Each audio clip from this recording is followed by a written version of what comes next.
Now, still sitting here with David and Jim. Thank you very much, guys, for being patient. Still here. No problem. Still here. I've been getting texts about certain TV presenters and stuff. And oh dear. Stuff that I cannot read out on here. Stuff that you have to keep to yourself, yeah. Mm-hmm. Now, we were going to talk about something. What were we going to talk about? We were saying why we started up our own studio. Oh, that's right. right. The reason for that, you were saying how expensive it is to upgrade. Yeah. And we'd taken our song, this next one you're going to play, Rose Tinted Blues. Which was originally not called. Which was originally called GI Blues, but you can understand why we changed it. Understand why you might Yes. do that, yes. And I wrote the lyrics 20 odd years ago. And it was the first song Jim and I ever wrote together. The first thing he ever put music to, my lyric. And we took it down to a studio again, not necessarily going to name it, in the Borders. It's a nice wee studio. Lovely wee studio. Lovely. We took it in with a band. We actually took musicians with us. Wonderful drummer, Pat McGann, and various other people. And we recorded it over 2 days. It cost us 300 quid for studio time. And we came out and we were disappointed. Generally, it was okay, but we didn't feel it was terrific for three. I mean, the money was okay. I mean, the guy charged us, but we thought, and I said to Jim, if we're going to do 10 songs at 300 quid a pop, it's going to be 3,000 quid. It's a lot of money. So let's put 3,000. Invest it in a home studio. Let's put 3,000 quid into our own equipment, learn as we go, and record our own stuff. And that's really where it came from. Now, I've got to say, I've just posted up a picture of yourselves on Facebook. Oh, no. And be clear for the people who view that you're advancing in years. Exactly. Should I say? That's me being diplomatic. That's it. Well, we're both bus pass owners, yeah. But you still seem so enthusiastic about the music. Yes. Yeah. Which is a great thing. You know, it never fails, does it, Jim? I think the guest you had on before that, is it Ali? Ali Ferguson, right? Said, I think he was right in saying, you're born. I don't know. You're born with it. You've got to do it. You're compelled to do it. Slightly obsessional, yeah. It is. Yeah. And when Jim and I got together, I just love doing it. When I got together with Jim and I found that his ear for the music matched my ear for the lyric, and it worked. You know, the first time you've ever heard your own song come back at you as Jim played it, and I thought, oh right, my lyrics mean something because they've been put to Jim's music. And when you get a team like that, when it gels together. When it gels, I mean, it's not Lennon and McCartney to that level, but it's a similar sort of thing that two guys got together as strangers, and it worked. And here we are, 20 odd years later, still writing songs. We've got hundreds of songs. We've got a studio full of... As you say, they're on a different level, but I'm sure that John Lennon and Paul McCartney never even dreamed, you know, in the early days that some, you know, after it became popular, and you know how far that would go. So, and they never dreamt really that they'd still be doing it at Paul McCartney's age, you know, and obviously not Lennon, but there's guys out there in their 60s still doing it because they love it. And I do have to say that Paul McCartney, maybe it's time to absolutely hang up the boots. I wouldn't say that in front of Kenny, but there is an argument. But the fact is, those guys thought they'd have a 2, 3, 4 year career, but they love it so much, you know, and they just want to go out there and perform. Well, we don't do that. I actually read an interview with Tom Jones where he was asked the same thing. You know, Tom, you're over 70 now. Are you thinking about retiring? And he said, what would I do? Absolutely, it's in you. It's absolutely part of you. Yeah. I mean, if I could terrifically play guitar or keyboard, and Jim, being a musician he was, and would perform, we'd be down the pub tonight doing it. You know, that's what we do. It's part of what we do. Well, we're going to play your final track, which is called number 5, Rose Tinted Blues. Rose Tinted Blues. And this is, and it's all been exclusive. This is the first time that we've aired any of your music. Oh yes, so fantastic stuff. And this is the first song Jim and I ever wrote together. So brilliant stuff. Roy.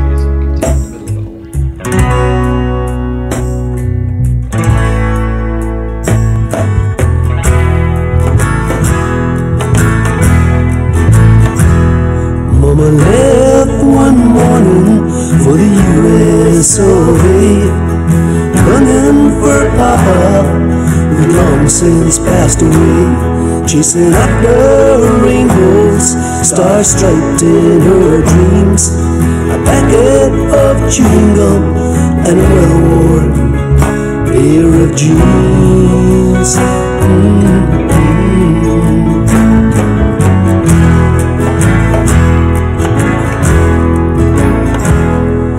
Short, fat and balding, she never saw him that way. Walked tall Johnny Ray told the tales of Oklahoma. A dream came her way, straight out from the movies.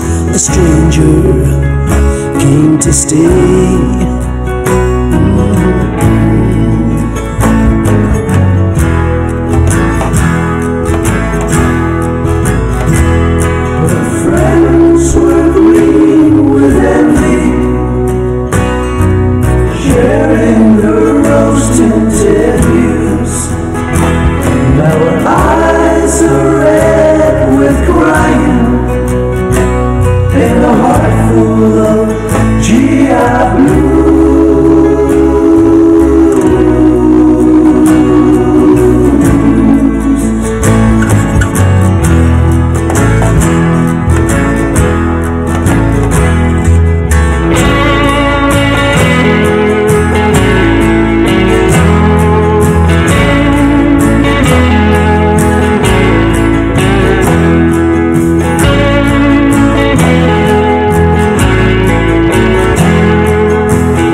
John Wayne doing what a man's got to do. Just a young boy, a GI passing through the American dream. His lazy cowboy drawl thought they were red and scarlet, so she gave him her all.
I've got to say, I'm very, very impressed. And that song's, you're just telling me it's 20 odd years old. 20 odd years, first song we ever wrote together, and it's still there. And you've just played it for the first time ever on live radio.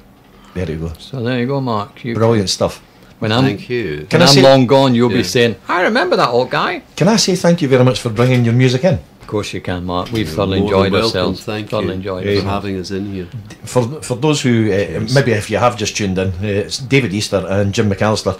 Great stuff. Thank you. Couple of great songwriters.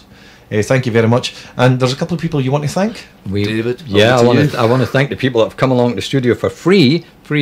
John Glenn on bass. We've had Brian Forbes on drums. We've had Sylvia Ray, who we've name checked a few times.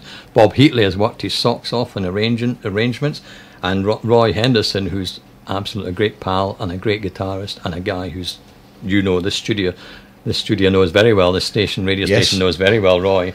We know him very well. And they've all come in and done their work more than once, and they're going to be brought in again. And if there's anybody out there that plays a tremendous, give us a harmonica or a tremendous something instrument, and they want to get in touch, we'll have them in the studio and they can play on one of our songs. Now you can either get in touch with the guys through myself at the station here, or you can just do a research on Facebook for David Easter. Facebook, yeah, and SoundCloud. Handmade songs on SoundCloud. Handmade songs on SoundCloud, and that's where you can hear the music. And if somebody wants to pick them up and go and perform them, that would be the ultimate. More than welcome. Yeah, that'd be great. That's great stuff. Well, thank you very much, chaps. It's been an absolute pleasure having you in. Tremendous, Mark. We've really enjoyed it, and we'll get the recording up so that those who have missed it, they can manage to catch it as well. And will you put out a public warning about our photograph on the Facebook? Cause I've already put it onto Facebook. Oh, it's a bit worrying. I think a couple of people have commented, and a couple of people have deleted me. There you go. Your career is over. Yes. I'm going to play out a bit of the Small Faces. Excellent. Oh, brilliant. Which one? Edgecu Park. Yes.